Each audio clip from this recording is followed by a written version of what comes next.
Merci de choisir CRTV News. Inédit dans l'histoire de la nation, un 20 mai sans célébration en raison de la pandémie de Covid-19. Et comme marqueur de l'inhabituel, le chef de l'État s'est adressé à la nation ce 19 mai, un discours de mobilisation, matinée de recommandations pour vaincre la pandémie. L'un des pans les plus importants de cette allocution est évidemment le revers économique que cause la pandémie de Covid-19 sur notre pays. Et pour avoir une première lecture de cette allocution du chef de l'État, nous recevons aujourd'hui le professeur Désiré Avom. Il est le doyen de la faculté des sciences économiques et de gestion de l'université de Yaoundé 2.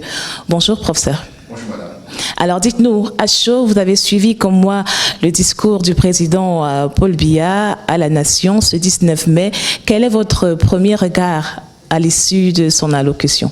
Merci beaucoup. Je pense que c'est un discours programme. Programme politique, programme social, programme économique. Donc j'ai trouvé le président de la République en posture de chef de l'État, de rassembleur, de rassurant, de prescriptif lorsque cela a été nécessaire pour dire la direction à suivre. C'est un discours qui rassure, de mon point de vue, toutes les composants de la société. Tous ont trouvé un mot de réconfort après ce discours. Professeur, je vous propose d'avancer page par page pour mieux disséquer cette allocution du chef de l'État. Premier point, les conséquences de la pandémie de Covid-19 dans le monde. Le chef de l'État l'a souligné, il parle de forte baisse des places boursières, de la chute des cours des matières premières et de l'important ralentissement des échanges commerciaux. Dites-nous, quel est l'impact de cette situation économique mondiale-là sur notre pays? Je pense que le chef d'État a rappelé en fait les différents canaux par lesquels, peut-être pas spécifiquement l'économie camerounaise, mais l'ensemble des économies africaines et les économies mondiales pourront être atteintes. Il y a la baisse des cours des matières premières dont nous dépendons de manière importante. On a la baisse des activités touristiques. Le Cameroun, sans forcément être une destination touristique au sens de l'Organisation mondiale du tourisme, accueille quand même de plus en plus des touristes sur son territoire. Il y a naturellement le canal du commerce international qui est ralenti, hein, pour reprendre l'expression du président. Donc ce sont des différents canaux par lesquels notre économie va être affectée. Et une phrase en particulier reflète la complexité de la situation. Le chef de l'État dit, je cite, « se montrer ingénieux et inventif pour maintenir les équilibres financiers ». À votre avis, sur quel levier appuyer pour réellement atteindre cet objectif-là? Vous savez, le budget, c'est quoi? C'est les recettes. Et dès lors que vous avez des recettes, vous avez des dépenses. Donc on a eu un budget qui a été voté et qui, avant d'être voté, a été plus ou moins orienté par le chef de l'État, parce que c'est le chef de l'État qui oriente le budget. Et si vous avez moins de ressources, on s'attend à ce que vous réorganisez, n'est-ce pas, vos dépenses. Donc, la première chose va consister justement à revoir, d'où la convocation prochaine, n'est-ce pas, du Parlement. Je pense, je soupçonne que ce sera, entre autres points de discussion, c'est la discussion, n'est-ce pas, de la loi rectificative, ce qu'on appelle le collectif budgétaire. Donc on va tenir compte de la situation actuelle pour évaluer de nouveau nos recettes sur la base des niveaux non prévus, par exemple du pétrole, du cours, du niveau, par exemple, du dollar, etc. Donc, on va regarder les postes, n'est-ce pas, de dépenses sur lesquels on peut jouer.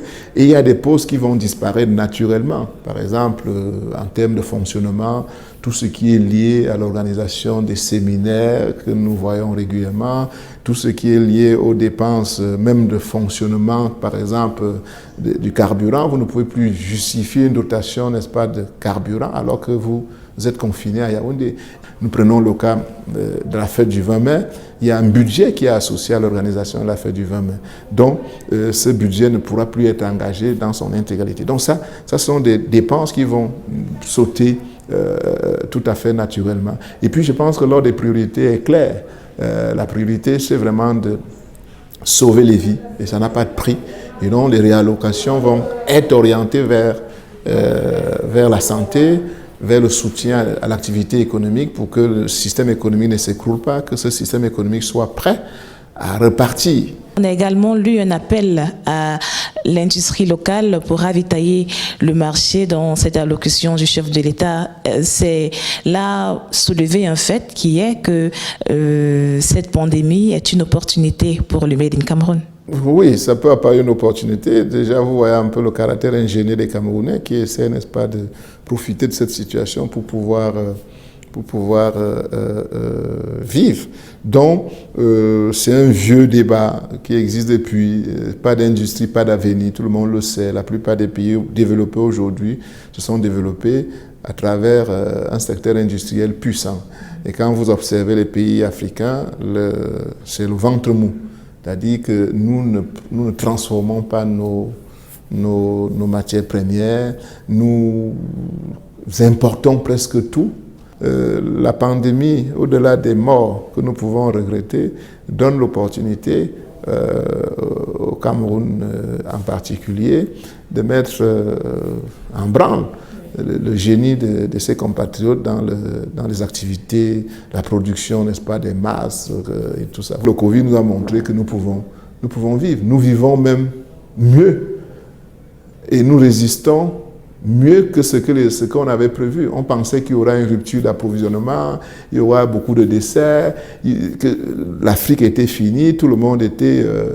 mais nous voyons que les marchés sont inondés de biens, les gens se déplacent. Donc, ça veut dire qu'il y a quelque chose qui peut interpeller les autorités pour que nous sachions comment les Camerounais ont vécu, comment ils ont traversé cette crise.